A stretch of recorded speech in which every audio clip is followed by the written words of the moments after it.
Olá, eu sou a Hermetista, estou aqui para continuar a leitura do livro Para Entender o Caibalho, da Lúcia Helena Galvão. Estamos aqui no capítulo 13. E o capítulo 13 é o gênero mental. Eu acho que é um pouco a continuação do anterior aqui. O gênero mental, a fresta por onde sempre somos manipulados. Como se proteger? Você sabia que a nossa mente possui duas polaridades, feminina e masculina? Uma parte da nossa mente, a masculina, capta as sementes de algo novo. Um flash do novo, uma potencialidade.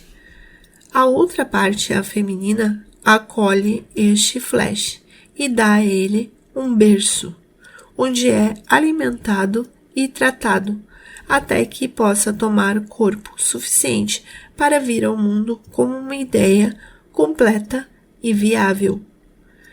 Se você deseja criar algo novo, precisa estar atento a essa forma de dualismo. Se uma das etapas não funciona bem, sua capacidade criativa se perde. Para quem já leu Minhas Invenções, e aqui está falando Minhas Invenções, citando aqui no livro, de São Paulo, editora da Unesp, 2012, deve ser um livro, né? Da Lúcia Helena Galvão, Minhas Invenções. A autobiografia de Nikola Tesla. Não, tá aqui explicando. É uma autobiografia do Nikola Tesla. Sabe que esse inventor tão genial vivia em meio a flashes praticamente contínuas. Interessante. Muitos deles, lamentavelmente, se perderam como consequência de uma combinação em sua vida de uma circunstância histórica árida e a falta de diplomacia para lidar com interesses alheios. Mas esse foi o problema do gênio. O problema do homem comum costuma ser de outra natureza. O próprio Kybalion mostra esse problema do homem comum como um exemplo bem interessante e claro. Talvez você já tenha ouvido falar sobre um pássaro chamado, em nossas terras, de cuco, e sobre seus estranhos hábitos de procriação. Espertamente, esse pássaro vai até o ninho do outro pássaro que contém ovos, tira-os de lá e deposita no local dos seus próprios ovos, para que outros passarinhos os choquem. Curioso, não? Como ele não é um pássaro muito pequeno, a situação pode se tornar até um tanto cômica. Um pequeno pássaro choca aqueles grandes ovos e quando os filhotes nascem, são grandes, maiores que os pássaros que os chocou. Mas, por tê-los chocado, ele não tem nenhuma dúvida de que os pequenos animais que deles saíram são seus. Alimenta-os e cuida até que eles levante voo. O mesmo ocorre conosco, em nossa mente masculina. Aqui está dizendo na referência do livro, nessa parte masculina, quando menciona, trata-se aqui da mente masculina e não da mente de um homem. Todos de ambos os sexo temos. Então, tá falando da mente masculina? Aqui é a do arquetípica, né? A do inconsciente, tá? O que representa essa energia e não o que um homem pensa, não, tá? É a mente masculina que fala sobre a atividade, né? O arquétipo. Então, tava dizendo que o mesmo ocorre com a mente masculina, aquela do flash funciona pouco, é inerte e conformada com o que já está aí. Assim surge um ideólogo oportunista, defendendo causas e ideias em geral espúrias e carregadas de interesses pessoais, joga as ideias em nossa mente feminina e some, vai para o outro lado do planeta. E só ficamos cuidando e desenvolvendo nosso exótico e grotesco cuco. Quando ele quebra a casca e vem à luz, não temos dúvida. É meu. Venho cultivando essa ideia há muito tempo. Jamais nos perguntamos quem é o pai. Em que momento surgiu isso na minha cabeça? Fui eu mesma que desenvolveu essa semente, esse flash. Senão, quem o fez? Essa especulação tão metafísica está muito distante dos nossos hábitos comuns. Saiu da minha cabeça. É meu e pronto. E assim somos manipulados de todas as formas. Quando entendemos o processo de inseminação artificial de ideias em nossa mente, vemos que essas sementes se insinuam de todos os lados, nas conversas, na mídia escrita e falada, nos outdoors. Quando tomamos consciência, ou melhor, se tomamos a consciência, aprendemos, enfim, a nos defender da tentativa insidiosa de manipulação. Há que se perguntar com honestidade, quais entre as ideias que estão em minha mente são realmente minhas, fruto de observação e reflexão próprias? Dizem que o homem é uma sintaxe da natureza. Tudo o que acontece em algum lugar na natureza acontece no homem, porque é como se ele fosse um produto final, onde tudo que foi experimentado e deu certo é utilizado. Platão falava sobre isso, que em seu diálogo A República, Teilhard de Chardin também o explica. A natureza sintetiza tudo o que foi experimentado na criação humana, até a reprodução dos cucos. Assim, inconscientes, desativamos a mente masculina e carregamos conosco ad infinito o ovo do cuco. Essa referência de Pierre Teilhard de Chardin foi um teólogo e paleontólogo e filósofo francês que buscou conciliar ciência e teologia em uma só visão filosófica.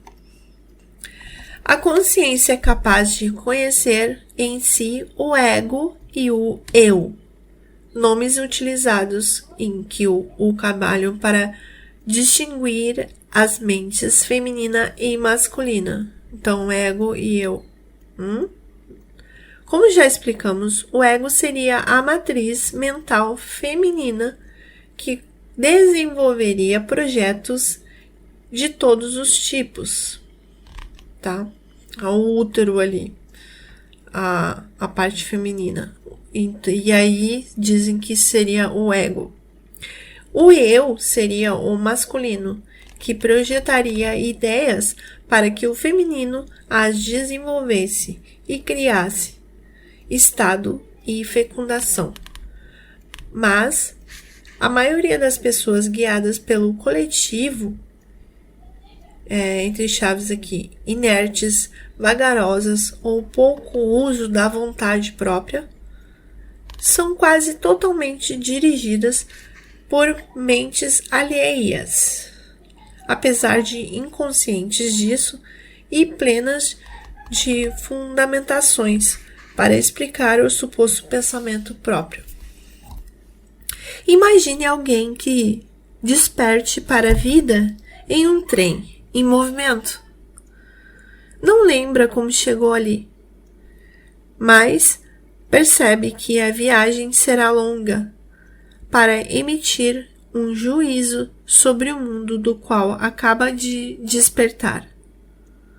Essa pessoa tem duas opções: ou coloca a cabeça para fora da janela para ver como as coisas são ali em si, livres de qualquer moldura, ainda que isso, em alguns momentos históricos, tenha feito com que alguns perdessem a cabeça, ou se acomoda com a limitação de ver o mundo emoldurado pelo modelo da janela ali presente. Hoje as janelas do trem são quadradas. Ora, quem teria dúvidas sobre como é o mundo? Basta ver e constatar. Olhe lá, o mundo é quadrado. Porém, depois de algum tempo, os amos do trem, seus donos ou gerentes, resolvem mudar o formato das janelas para triangular. Em pouco tempo, nosso arrogante e pretensioso amiguinho dirá: fui um dos primeiros a questionar aquela primitiva crendice popular de que o mundo era quadrado e a perceber que o mundo é, de fato, triangular. Poucos intelectuais como eu foram capazes de, depois de exaustivas leituras e estudos, chegar tão rapidamente a essa óbvia constatação que eu hoje compartilho com todos. Amanhã, as janelas serão redondas. Semana que vem, trapezoidais. Nossa, se puxou aí. Trapezoidais. E nosso tão intelectual e erudito amigo sempre terá explicações para sua mudança de opinião. Opinião essa que partiu, é claro, dele e não do meio. Sua vaidade sempre lhe impedirá de ver que não está pensando, está sendo pensado. Está até mesmo sendo vivido, sem nenhuma experiência própria que dê algum sentido à sua vida e sem nenhuma possibilidade de aprendizado real e, consequentemente, sem o desenvolvimento de uma inteligência real. Continuando, Platão já dizia que o maior impedimento para a sabedoria é achar que já sabe. E quão numerosos são esses, condenados a serem ninhos de cuco eternamente. E mais lamentáveis ainda são os que, impressionados pelo pomposo jogo de palavras vazias e situações bibliográficas abundantes, seguem esses homens condenados, creem neles e encaram-nos como uma meta a ser atingida. Por isso, todo cuidado é pouco. Quais são as ideias que você não só desenvolveu, mas também criou? Quais são os seus pensamentos que são realmente seus? Quais das suas criações são realmente suas? Este é o mecanismo mais comum usado para a indução e a manipulação. Como quem não quer nada, plim, uma ideiazinha surge. Você abraça, desenvolve e faz com que apareça sua, mas no fundo está apenas chocando ovos de cuco. Isso é muito mais comum do que imaginamos, muito mais comum, infelizmente, do que o ato de gerar ideias próprias. Gravem bem isso. O tão malfadado sugestionamento, também conhecido como manipulação, é apenas uma aplicação do gênero mental. Nossa sociedade, exemplo disso, por exemplo, está repleta de pessoas que têm opiniões políticas, de gente com sentimentos de ódio por uns e paixão por outros. Personagens do âmbito privado e público são os alvos. Mas esse ódio e essa paixão são dessas pessoas. Não há razão para assim se comportarem. Por quê? Não pensam daquela forma, porque não houve reflexão própria. Desenvolveram pensamentos insuflados pelo coletivo. Percebem quão poucas das nossas ideias são nossas? Quão pouco dos nossos sentimentos são de fato nossos? E as enormes perdas que sofremos por causa disso? Nos afastamos até daqueles a quem realmente amamos, correndo atrás de uma ficção de ódio ou de paixão. Aí aqui na página aqui, 151, mostra uma imagem de representação do controle e da manipulação que a mídia impõe de forma geral às pessoas, né? Sobre isso que a gente estava falando. Uma imagem de um monte de pessoas com cabeça de telefone, de televisão, sendo manipuladas ali com uma mão ali com as cordinhas, né? Aí continuando, ela diz: isso me traz à memória um episódio da minha infância, quando eu já residia em Brasília. Um episódio risível, que teve grande valor pedagógico para mim, razão pela qual vou compartilhá-lo com vocês. Eu contava com os meus 10 anos de idade. E certo dia fui caminhando para a escola em que estudava. Chegando lá, para minha surpresa, encontrei 2 portões fechados. Não havia aula naquele dia por causa do falecimento de Juscelino Kubitschek, ex-presidente do Brasil, fundador de Brasília. Voltando para casa, encontrei um coleguinha que também cursava a 5ª série, como eu, e que caminhava para a sala, a aula, saltitante, com a pastinha e a lancheira. E eu parei e disse: olha, não vai ter aula hoje. E ele me olhou surpreso e perguntou: por que não vai ter aula? Ao que respondi: ué, porque morreu Juscelino Kubitschek. Lembro-me bem do arregalar dos olhos do menino e da sua tristeza subsequente. Sua cabeça tombou em direção ao peito e ele fez silêncio por alguns instantes, puro abatimento. De repente, levantou o rosto e súbito perguntou para mim: ele era da 5ª série? Ele era da 5ª série, olha, o menino perguntou. Esse acontecimento se tornou um ícone para mim toda vez que vejo uma pessoa demonstrando rejeição, paixão, ódio por personagens sobre os quais não sabe nada, nem se interessa em saber, mas apenas porque segue a onda dos ódios ou das paixões do coletivo. E não me lembro do Juscelino da 5ª série. Não se sabe nem do que se trata, qual é a fundamentação. E não se sente realmente nada em relação àquilo. Usamos os sentimentos e os pensamentos como mera fonte de entretenimento. Nenhum deles é nosso. Nem queremos saber de quem são. É só uma espécie de chantilly usado para dar mais sabor e colorido à vida. No entanto, pensamentos e sentimentos não são brincadeiras. Se você brinca com sentimentos, nunca os terá. Serão sempre emoções superficiais. E se brinca com os pensamentos, nunca terá qualquer identidade.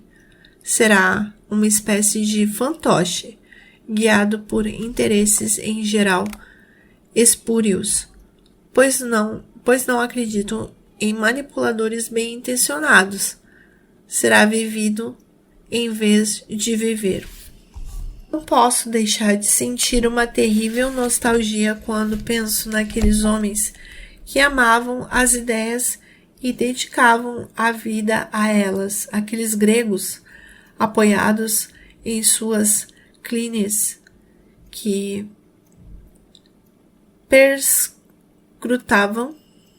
perscrutavam as ideias por trás das sombras e, ao encontrá-las, sentiam-se plenos e se comprometiam por elas, por si e pela humanidade.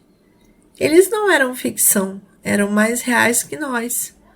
Onde se encontram agora? Uma boa sugestão: procure-os dentro de você, fazendo a si mesmo algumas perguntas. O que você realmente ama? O que lhe provoca dor verdadeira? O que realmente pensa e sente sobre os outros seres humanos? Você refletiu sobre isso? Criou isso? Em caso negativo, você só possui metade da mente ativa e olhe lá. Em você, o princípio da geração não funcionou ainda. Você não criou nada, não criou a si mesmo, não gerou vida, nem a sua própria. Nenhuma ideia sua é realmente sua. E assim, você não tem como realizar sua identidade, dar o seu recado ao mundo, dizer a que veio. Porém, se quiser, você tem todas as condições de virar o jogo e começar a viver de fato. Tome nas mãos as rédeas da sua vida o quanto antes. Isso é possível quando você cria a sua própria identidade, quando fecunda a sua própria mente. Entende essa ideia? Isso ficou um pouco como um marco, como um símbolo para mim. Sentimentos e pensamentos coletivos são o Juscelino da quinta série. Porque realmente é assim que funciona. Pouco tempo